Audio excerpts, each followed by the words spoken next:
konyol. Kenapa? Karena bandar itu, kalau kalian pernah tahu cara kerjanya, kalian nggak akan tahu cara tracking dia gimana. Kenapa? Karena sekuritasnya nggak satu. Jadi dia kalau akumulasi barang, contohnya. Jadi bandar itu suka akumulasi di saat barang itu masih illiquid ya. Jadi misalnya barang-barang bagus kayak Alto 2000, 3000, bandar tuh akumulasi. Nah, akumulasi gimana caranya? Dia nggak bisa langsung beli kayak kita HK. Kenapa? Karena size-nya gede, ratusan sampai triliunan. Dia harus masuknya kecil-kecil.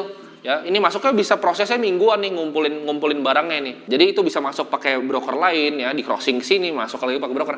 Nggak mungkin kalian bisa tracking. Jadi nggak ada fungsinya sebenarnya kalian coba cari-cari bandar dengan cara kayak gitu, karena ilmunya mereka tuh jauh gitu. Jadi kalian nggak akan bisa lah intinya tracking dengan cara begitu. Tapi bukan berarti itu ilmunya salah ya. Kalian tetap bisa pakai untuk ngelihat money flow-nya kemana. Karena money flow itu nggak akan bohong. Net buy dan net sell tuh nggak akan bohong. Pertanyaan paling besar ya, bandar itu sebenarnya siapa? Gue mungkin nggak bisa jawab di sini ya siapa bandar itu, tapi gue akan kasih hintnya. Ya. Bandar itu bandar terbesar dari suatu saham. Ini kalau di Indonesia ya adalah ownernya itu sendiri. Bingung gak kalian? Bandar terbesar dari suatu saham itu justru owner emiten itu sendiri. Kenapa? Ini gue kasih contoh ya. Misalnya gue punya uang 20M nih ya. Gue punya uang 20M. Gue beli saham yang lagi tidur nih. Saham yang kayak market cap-nya 400-500M. Gue beli nih. Menurut kalian apa yang akan terjadi? Misalnya gue nggak izin sama ownernya. Gue bakal diguyur habis bos. Jadi gue beli nih 20M nih, naik kan harganya. Itu gue pasti diguyur sama emitennya. Ya duit gratis buat dia. Saham gue tidur dikasih 20M sama orang ya gue sikat lah barangnya. Itu tuh hal-hal yang terjadi.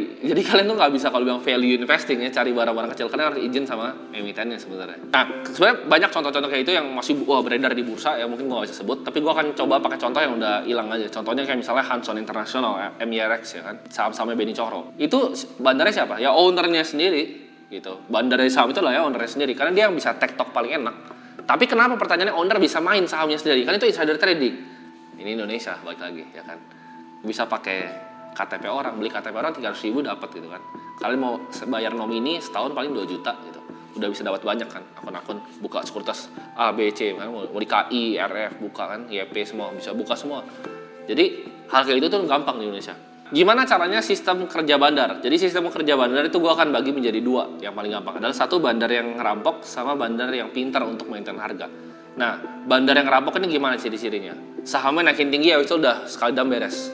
Ya itu gampang, itu gak usah penjelasan. Yang kedua adalah gini, gue kasih contoh. Misalnya sahamnya dia beli di harga 700. Sahamnya itu naik sampai 2.600. Itu dia dapat spread margin kan di situ. Pas dari harga 2.600 dia jualin tuh barangnya. Itu dapat marginnya. Sahamnya turun lagi misalnya ke 1000, let's say ke 1000 lah, sahamnya turun ke 1000. Biasanya kalau bandar yang pamendam udah dia selesai, gue udah cuan gede. Nah tapi bandar yang pintar, yang maintain harganya, dia akan masuk di harga 1000, pakai spread harga yang tadi. Jadi udah cuannya dipakai untuk masukin ke sahamnya lagi. Nah tapi untuk naikin misalnya dari 1000 ke 3000, apakah dia butuh semua uangnya yang tadi dari 700 sampai 2600? Jawabannya enggak. Dia cukup beli sedikit-sedikit. Jadi dari 1000 sampai 1100, retail bakal ngikut ke 1300. 1300 dia masuk lagi. 1400 retail bakal ngikut lagi ya. Jadi cuma perlu pupuk kecil-kecil aja.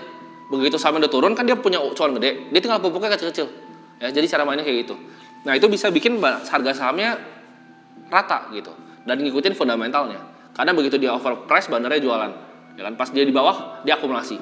Jadi dia ranging belinya tuh jauh. Ranging belinya antara dia distribusi sama akumulasi itu jauh. Distribusi, akumulasi, distribusi, akumulasi. Nah, ini yang kalian harus ngerti dalam money flow di saham. Fungsi kita tahu ini adalah apa? Untuk kita mengetahui kepentingan owner dari emitennya ya. Biasa karena kalau kita mau cari sahamnya cuan, harus cari emiten ini kepentingannya apa. Nah, kita kan tahu beberapa saham ya, kayak misalnya BCA, BRI, BNI gitu. Kita bisa invest untuk jangka panjang. Tapi untuk sebagian besar ya, mungkin 95% saham di Indonesia, itu kalian harus tahu money flow-nya seperti apa, kepentingannya apa. Jangan coba-coba main saham-saham small cap yang kalian nggak ngerti. Paling simple kita ngelihat, misalnya kalau misalnya contoh ya, maksudnya money flow itu apa? Kalau misalnya kita lihat saham nih masuk ke MSCI, malah biasanya turun kalau di Indonesia. Unik kan? MSCI padahal indeks dunia, di mana kalau misalnya orang secara pasif investing, misalnya beli di BlackRock, beli ETF kayak EIDO gitu kan, itu dia beli MSCI gitu. Jadi beli basket of indeksnya Indonesia. Tapi uniknya saham Indo begitu masuk ke MSCI biasa ada yang buang barang, yaitu bandar lokal. Jadi kalian cari misalnya kayak Arto gitu kan.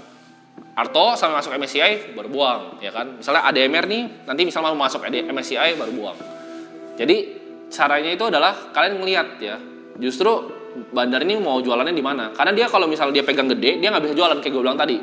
Pom-pom tuh butuh orang yang beli kan.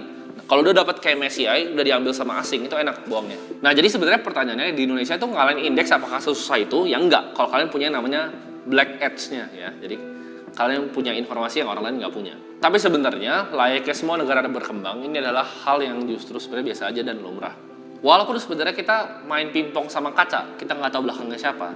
Tapi sebenarnya tergantung kan, kita sendiri main pingpongnya sejago apa. Jadi sebenarnya bisa menang. Mau kalian lawan bandar, kalian lawan retail kayak kalian, tergantung seberapa jago kita main pingpongnya dan ilmu kita sejauh apa.